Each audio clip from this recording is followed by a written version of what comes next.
Avec les Jeux Olympiques à Paris l'année prochaine, il y a une question qui est hyper intéressante, c'est celle de l'utilisation de l'intelligence artificielle dans le domaine du sport.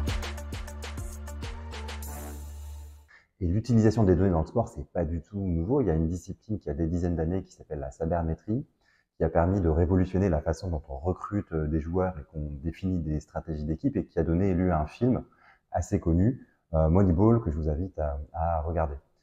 L'IA, c'est utilisé depuis des années aussi, par exemple, pour faire des articles automatiques de compte rendu de matchs qui ont lieu dans toutes les communes de France chaque semaine.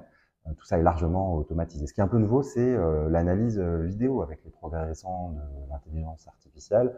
Maintenant, on sait avoir des caméras intelligentes qui vont zoomer sur l'action la plus pertinente. On sait faire des commentaires en direct automatiques qui vont engager davantage les fans. Et puis, les coachs sportifs peuvent utiliser l'IA pour avoir des dashboards, des outils d'analyse automatique, de suivi des joueurs sur le terrain.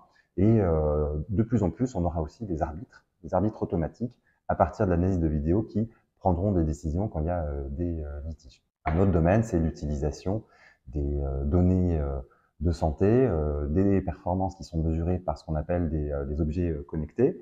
Apple, par exemple, développe un outil qui s'appelle Quartz, qui sera intégré dans l'application santé et qui permettra de suivre ses performances, sa progression, d'avoir des conseils d'exercices à faire et de prévenir aussi des blessures. Et pour les Jeux Olympiques, il y a un domaine qui est très important, c'est l'utilisation de caméras. Non pas pour la reconnaissance faciale, ça a été totalement interdit.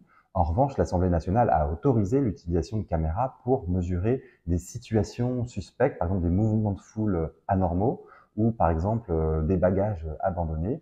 Ils seront repérés de façon automatique par des caméras et des algorithmes qui analyseront les images en permanence pour qu'on ait les Jeux Olympiques les plus sécurisés possibles.